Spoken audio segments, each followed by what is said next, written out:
inside of me. His name is Jesus.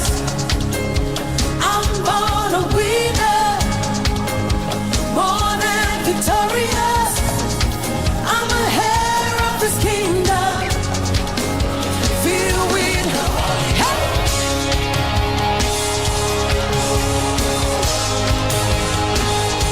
Rejoice.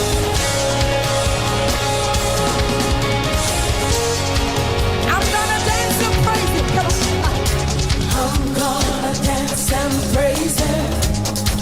It doesn't matter what comes my way.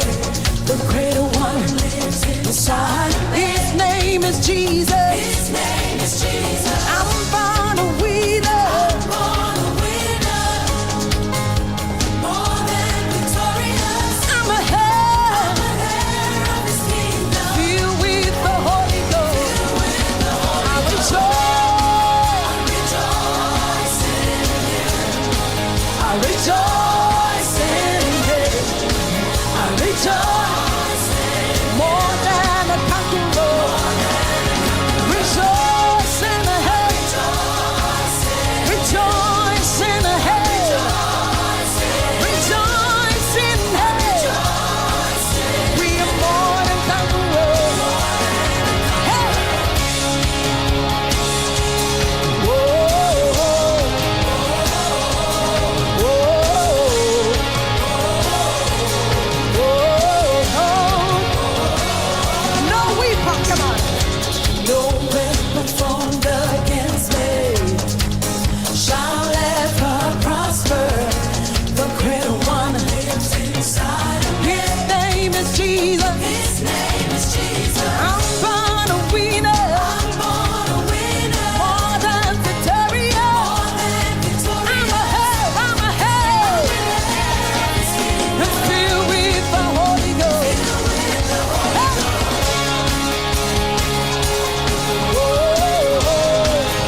Good evening, New Season Gospel FM. Good evening, everyone listening in around the world, plugging in here on Facebook. Good evening, good morning, wherever you are listening from, and thank you for joining Yes with Yesse this Thursday afternoon here in beautiful South Florida. It's not so hot anymore. It is hot because it's Florida, but it's not so hot anymore as we are in a beautiful month of September. So it's fun. It's going to be a fun time in a little cooler weather. So thank you guys so much for joining Yes with Yesse, just a platform where we come together and talk a little bit of this, a little bit of that as it pertains to all things community, disability related services, information, resources, as I firmly believe with all my heart that it is something that affects everyone. If it's not yourself, it's someone that you know, it's a family member, it's a friend, it's a neighbor, it's an acquaintance, someone in the community that you might run into. And so if you haven't already, in due time, you're going to know someone that knows someone that's going to need an information, a resource, a word of advice, whatever it is.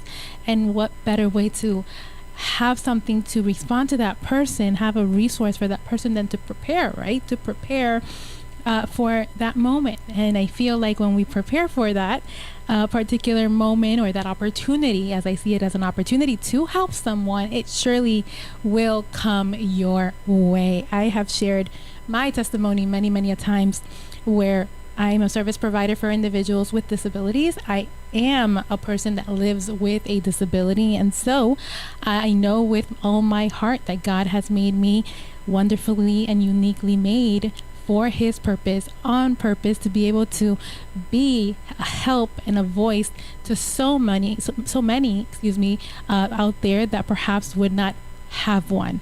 So it's a blessing. I'm grateful, and I love that I get to live my purpose on purpose, as I always say, that God has given me. And so with that, I want to talk to you guys tonight about something very interesting. It's interesting because I get the opportunity to just see so much every single day. I get to see so much, but then I get to see it in different perspectives. And so something that maybe I would have talked about or seen in a certain way, I now see it in a whole different perspective because I get to witness these things up close and personal. I get to witness these, specific individuals that live in these particular situations or circumstances sometimes very closely. So it really does give you a whole different perspective as to, what these situations are, first of all, how these individuals are dealt with different cards in this thing called life, how they deal with it or how they are taught to deal with it versus how perhaps they should or could deal with it if they had better resources or better preparation, before being put into certain situations, in a sense, or before just having to live this thing called life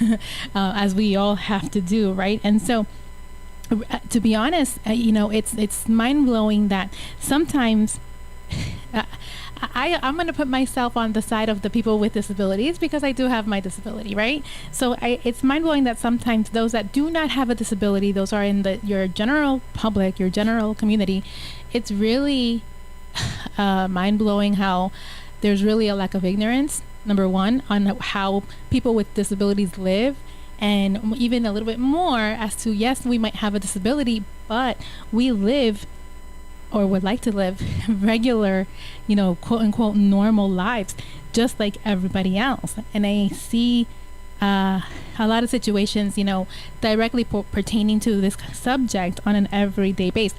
For me, it's different. I am what many would call quote unquote high functioning, right? So there's a lot of things that people with other disabilities need that I don't need, or that I could do without. I drive, I work, I'm an entrepreneur, I do all these things as I've talked about. So it's a different thing for me, but I still live with a disability, and I still can definitely relate to the struggles, if you will, of living with a disability and the things that so many people go without. Right? So many people go without. I'm blessed to go with because of the fact that I have a different perspective or I have a different lifestyle as it pertains to the disability that I live with, right? So it's so many things. But one of the things that we all live with, or that we all from a human perspective, we all want, right? We all need is privacy. And I was talking to someone earlier when we were talking about this subject of privacy, and they had a really, really good perspective as to, why this topic is so hidden, or why society shies away from talking about this thing called privacy as it pertains to individuals with disabilities, and why it is so important to people with disabilities. Now, when we talk about privacy, when I hear the word privacy and I relate it to the disability world, I mean, if you know anything about services and you know anything about agencies and providers, and definitely if you know anything or a thing or two about government and contracts and all these different things, you'll know about, the HIPAA law, and you'll know about confidentiality, and you'll definitely know about privacy from that perspective. But let's take all of that away for a moment and focus on the impact of lack of privacy for a human being. The lack of privacy for a human. Now imagine as people with disabilities, as someone with a disability, as someone with a difference, as someone with whatever we want to call it. Unfortunately, a lot of times, if not the majority of that time, that privacy, that little bit of privacy of being able to be in your own home, the privacy of being able to be in your own room, the privacy of being in the restroom even by yourself, taking a shower, being in your own backyard, the privacy of, maybe it's just you and your pet, the privacy of you and your husband or you and your wife, those moments of life and privacy are literally too often taken away from people with disabilities. If it's taken away from someone else, what we would call an able-bodied person with no disability, it may, perhaps a lot of the times it could be a decision. It's a decision that is made to give up that privacy that you are allowed to have, in a sense, or that you are, that you can have as an individual. But for people with disabilities, though, it's literally something that is too often taken away. It is something that people with disabilities are ripped away from, specifically due to their disability. Why? There's a lot of reasons why. And I can tell you, of course, one of them is from a legal perspective. This person has XYZ disability. They are automatically considered unable or unfit or, unqualified, whatever it is. And so these rights are literally legally taken away from the very beginning. And so what effects does this have on people? Period. But what effect does this have? This lack of privacy, this revocation of privacy, what does it have? What effect does it have on individuals with a disability who are so often trying to prove ourselves that we got this, we can do this, we can be independent, we can, I can do these things on my own, I can go grocery shopping on my own, I can go to school, I can work, I can provide for myself, I can pay taxes, all these things that we live to approve because of all the things that we are told we cannot or will not be able to do, and then for basic rights and basic privileges of privacy to be taken away, right? So with that in mind, what effect does it have on a person, on a human being, right? So, or what consequences, even as strong as it sounds, what consequences does this lack of privacy cause for an individual, but also, or more so, for an individual with a disability? So I'll start with the first point, which is a very popular subject, and I think now and always, right, is that mental health consequence. The consequences of the mental health of the individual who, mind you, already has that disability, is already living with a disability, and is already living with the inability or the hardship of processing the fact that I have this disability, this is my way of life, or perhaps my new way of life. What do I do? So that person can be in their thoughts, in their feelings. They don't go out. They need help to go out. They need to, they need help to go get on a bus or be taken somewhere. They can't manage their own money, right? So the privacy of all of those things, of how much money do I have, of where am I going, of going on my own, all that is out the window. All that is out the window because they need help in all of those areas. So it's not maliciously that this ability to have privacy in those areas is taken away. It's more need-based than anything else, right? And I think that right there is even though it shouldn't be, but it is something hard for some people to grasp, right? Because of maybe the intellectual inability to understand it, perhaps the emotional inability or hardship to understand that sometimes your privacy or, something along those lines is not taken away maliciously or because, the way somebody thinks about you or whatever the case, more than it's because it's for your own good, your protection, or just to help you along those lines, right?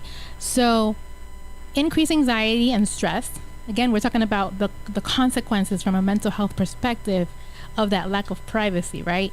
Is the increased anxiety and stress, that constant surveillance, of somebody watching over you, that lack of personal space, which can lead to really like anxiety and stress for that person if they don't handle it the right way, or if even the caregiver or that person doesn't include or involve that individual with a disability in that decision making process of like, hey, this is what's going to happen, but this is why, right? This is what you want to do and it's great, but maybe we should do this, and kind of reason with that person little by little of the changes that are going to take place so that it doesn't come as a surprise, right? And that's person-centered. That's what we call person-centered, which we are legally supposed to follow, is the person-centered approach in every aspect of that person's life, right? So increased anxiety and stress, constant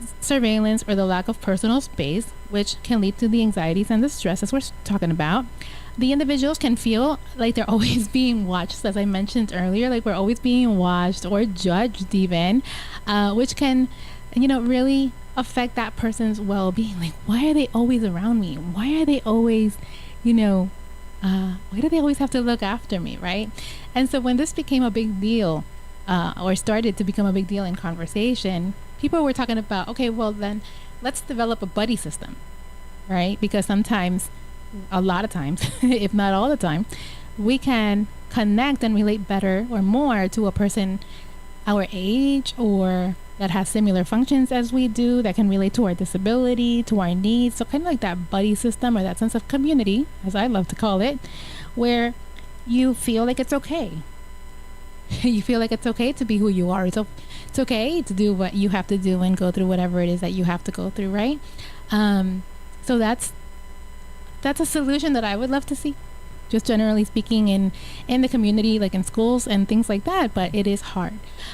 So with that increase in anxiety and stress as constantly being looked over and all that stuff, we also tend to feel a loss of control, right? Because if everything is being controlled for you, done for you, taken away from you for whatever reason, you're constantly being, looked over, and you feel like you can't do anything right because why are they looking at me? Why are they like supervising me? Can't do anything on my own? Is it my disability? Is it me? All these things go through our minds as to why we lose control of our own life. And that's a very tough place to be in, because everybody wants to have control of their life to some capacity, to all capacity, but in this case, into some capacity, knowing very well that it's nearly impossible to have control of all aspects of your life, right? So the loss of control, privacy being very tied to the person. Let's just say the privacy being something very close to the person, obviously, because it's yours, right? It's your private privacy, it's your space. So when people feel like their personal space has been invaded. That's a big one. When we feel like our personal space has been invaded, they may feel or experience a loss of control over their own lives. And of course, this is going to lead for those people to feel this way, leading to helplessness or even feeling maybe a little depressive or anxiety or alone or just wanting to be in their own world because they feel like they have lost control, right? So how can somebody not feel like they've lost control of their life when everything is being controlled for them? So I think it's very important. I can tell you, I feel it's very important that we have these conversations, these uncomfortable conversations with people with disabilities, and let's say, I'm doing this for your own good, or you're not competent in writing, you're not competent, so I have to make every single decision for you. Instead, why not have a seat with this person, have a seat with the person, have a seat with their caregivers, their support system, their community, and say, okay, where does the person, the center of this conversation, where do they fit, if you will, in this decision making? What can they do? We tend to focus so much on what we cannot do, on what that person with disability cannot do, that we forget to mention and to focus a little bit or a lot on what we can do. So what can they do? Where can they make a decision? Excuse me. Where can they make a decision? Is it in what they eat? Is it in how they dress in the morning? Is it where they want to go in the afternoon? Is it what time they want to wake up or what time they want to go to sleep? Like, I see a lot of individuals with developmental disabilities where every single thing that I just mentioned is decided for them. So from a community perspective, how can we sit down with with these individuals and say, okay, this is where, this is what you have control over. This is the decisions that you can make. And believe me when I tell you that we as a society, as the people, we see so many with disabilities and automatically think that they're unable, like they don't have the ability, that they don't have the capacity. But you start to have conversations with these individuals and you become to learn that they know more than me and you put together. They know more than me and you put together. They know everything they own. They know what they like. They know what they don't like. They know where they want to go, when they don't want. They know all of it. They know all of it. No disability impairs one person 110% where they are not cognitively aware of something. And I have seen it. I see it every day. And for me, because it's the world that I work in, and it's just really cool for me to be able to see that, because they're cognitive, they're aware, they're alive, they're living beings. So for as long as we are living beings, we have every right and the want and the need for privacy, for knowing what I like, what I dislike, making decisions, all of that. And so when we take that away, all of that away, now we are interfering with the dignity of a person, of a human being, that personal dignity. And that is something so big that can be affected. That is something that can be affected so much in a person, is their dignity. Because there comes a point where we start feeling a little bad about ourselves. We start feeling a sense of, why me? Why was I made this way? Why do I have to live this way? Not because we're focusing on the disability, but we're focusing on everything that disability is taken away from us, because it's a part of who we are. So that impact of that personal dignity, that lack of privacy in all of those areas, that can make individuals feel like they're not even seen as a whole person, but rather as just a client or a patient or a consumer or just somebody that is ill, sick, or disabled and needs help. We don't want to be seen like that. That's not who we are. We're a human being. Every single person is a human being that deserves the dignity and the respect. I hope all that makes sense. Because this is something that's very dear and close to so many people, and something that we don't talk about and we don't hear about either. And this dehumanization, it can lead to so much. It can lead to so much from a personal perspective of our self-esteem and the sense of identity. We need to work and move forward to helping all people have a sense of identity. An identity in Christ, an identity that lets them know you have been perfectly and wonderfully made in His image, in God's image.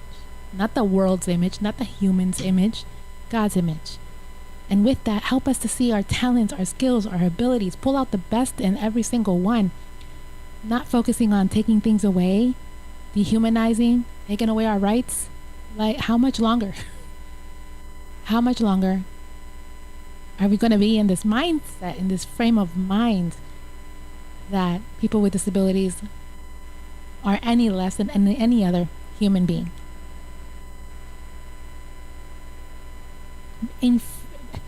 Being people or a system or a society that doesn't allow for choices or infringement on choices.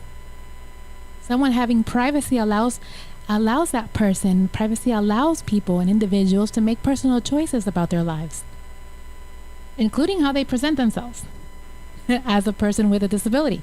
And that is a huge one for me, but that's a whole nother aspect of self-identity, person first and disability second. But it also affects who they interact with, who they don't interact with, and how they manage their daily routines. As many of you know, now I work in a group homes setting, and I have the opportunity to do a lot for them, for the people with developmental disabilities. And one of my goals is to change their daily routine. I see myself in them because I have a disability myself. I don't want them to live a life that that I wouldn't be okay with living myself, including that life of a day-to-day basis. The things that they do when they wake up, when they have dinner, what time they go to sleep, what they do in between, what fun are they having, how are they interacting with other people, how are they being social, how are they increasing their skills every day, all those things. So I was like, you guys are, we're on. You guys are going to do a whole lot more than you're doing right now. And they love it. They absolutely love it. And they always asking me, Miss Jessie, when are you coming? Miss Jessie, when are you coming to my group home? And I always tell them, I'm coming later, or I'm coming tomorrow, because they know that, Miss Jessie comes over and they're going to do something different. They're going to, something new is about to happen. So that's how I want them to be, always expecting something new. And so all of that has impact on personal dignity of people. Facilitating autonomy through caregivers practices is another one. So how do you do that, though? How do you facilitate this cohesiveness and autonomy through practices of a caregiver?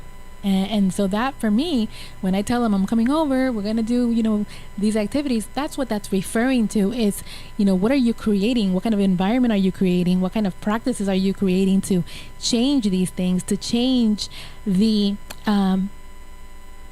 those negative consequences and turn them into positive when it comes to their personal space, their decision making, and their dignity? What are we doing to change that? So creating spaces, creating private spaces, creating spaces of physical environment, spaces to share living spaces. They have to live together in a home a lot of times, right? So how can we, yes, you're living together, but have your own space and your own privacy at the same time, and changing those environments? How can you incorporate their likes and dislikes? That's a huge one for me. How can you incorporate their likes and dislikes in the home to let them know, like, yes, we all live here, but all of our likes and dislikes are also included in this home as well, because we are a part of this space. I don't just live here, I'm a part of it. I don't just attend this place, I'm a part of it, as they should feel. right? Schedules. Schedules is super important. And as a matter of fact, that was one of the first things that I implemented. Schedules. Schedules for personal space, schedules for showers, schedules for play, in teamwork or game boards or whatever whatever it is that they want to play, in their space. There's room for all of that, and that alone gives them the opportunity to live a day that they are proud to live.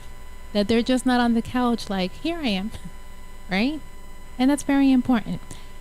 And then how do they engage in activities like we mentioned, just your regular bathing and socializing and the prompting and respect to their personal preferences. That's everything that we work for them and with them.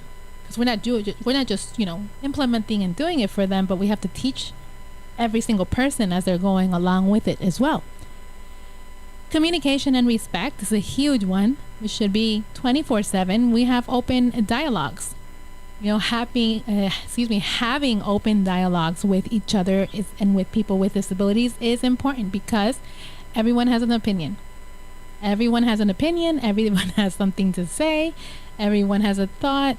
All of that. So open dialogue where we can establish open communication about their privacy preferences. Allow people, in this case, those with disabilities, to say, this is what I want. This is what I don't want. This is when, this is whatever it is. Allow them to have that say in what they prefer in their daily routines and so on. Having that open dialogue. Listen to their concerns and respond to their concerns and let them know that you're responding by saying, okay, this is what we're going to do about that. And always making them a part of the process. Can't express how important that is. Make them a part of the process. Because that shows a lot of respect, and you're teaching anybody that they matter when you're including them in that process. Respect for boundaries. I was thinking about this earlier, and when I think about boundaries, I'm Spanish. Okay, I'm from a Hispanic family. Hispanic families don't know about boundaries. They don't know about boundaries. And so it's really hard because some of these things have to do with culture, from each individual or from the perspective of different cultures, right? I jokingly say, but seriously, Hispanics don't know about boundaries. So how do you respect and implement boundaries when you don't really understand them yourself? So that's something that takes some, self-educating to do and see what boundaries means, what the word boundary means to a lot of the individuals that we serve every single day. And the caregivers must be trained to recognize and respect personal boundaries. And I think I might have just discovered a new class for me because I don't think that exists in our world of services.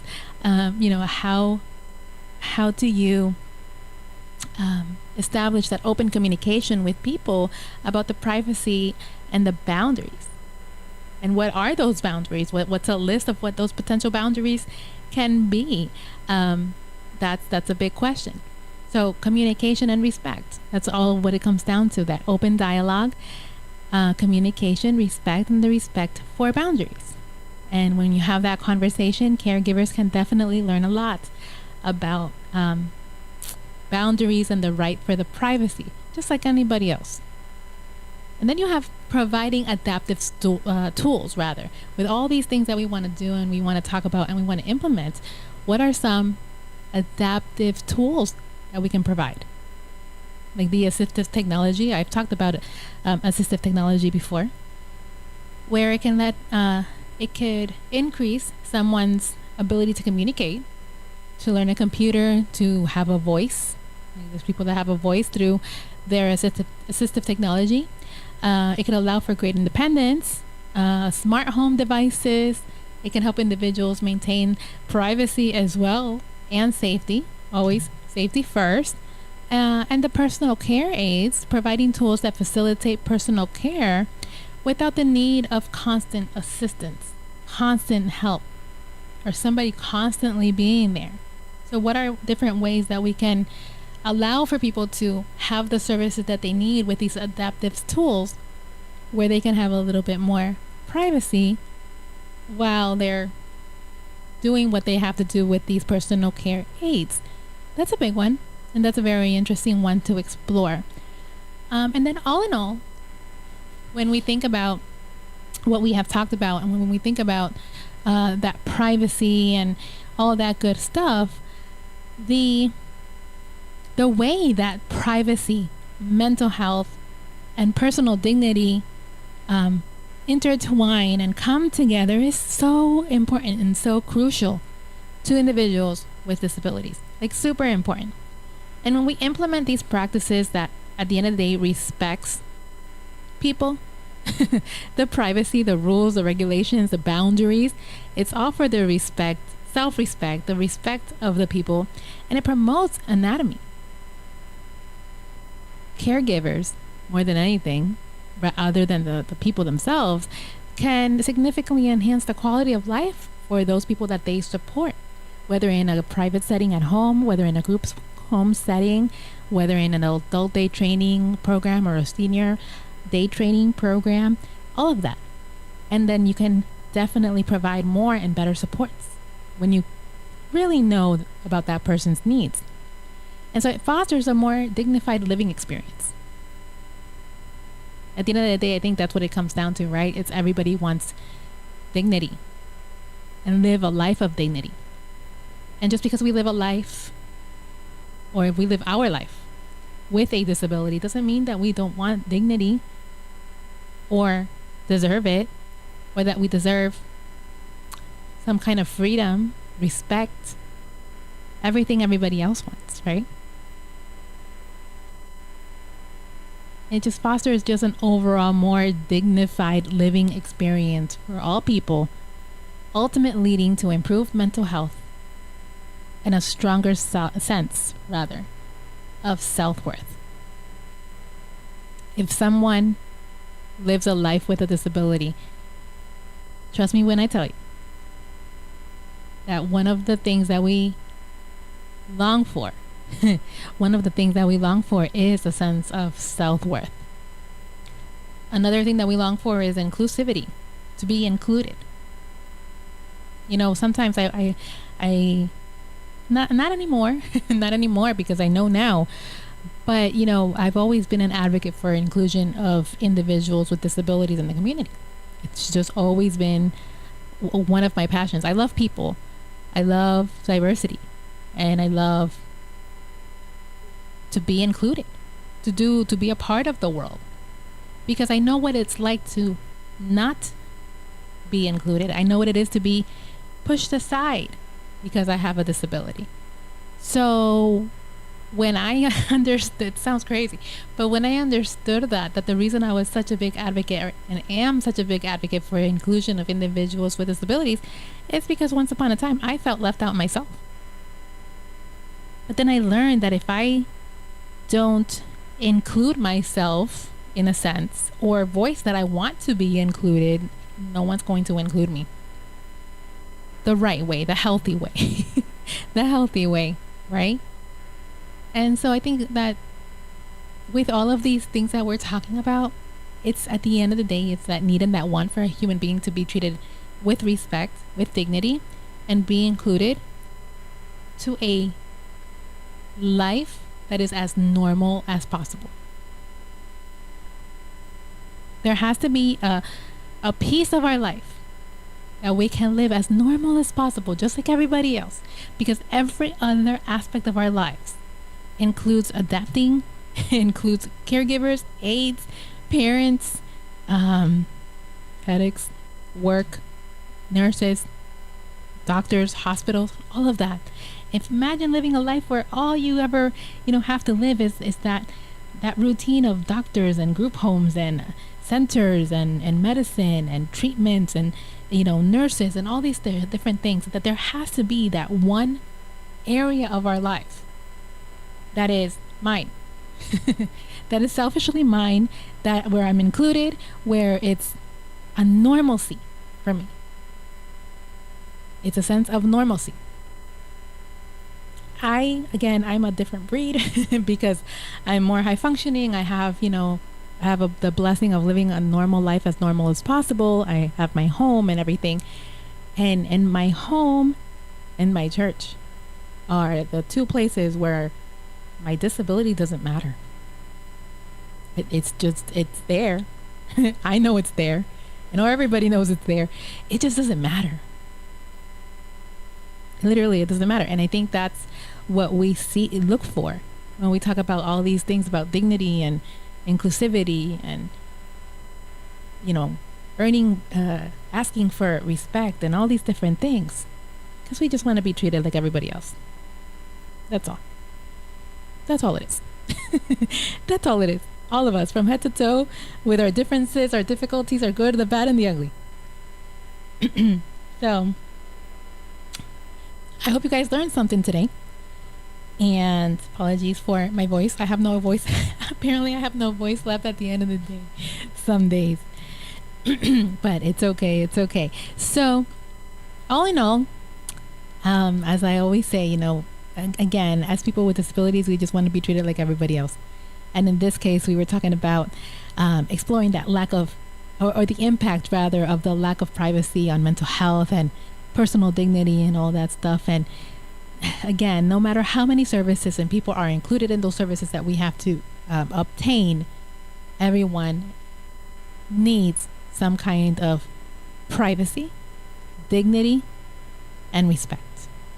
That's across the board. So I hope you guys learned something, like I said, here on Yes with Yesse on this 9/11. And I look forward to seeing you guys next week on another episode of Yes with Yesse. For those of you that might be listening on newseasonfm.com, thank you for joining. Those of you here online, thank you for joining.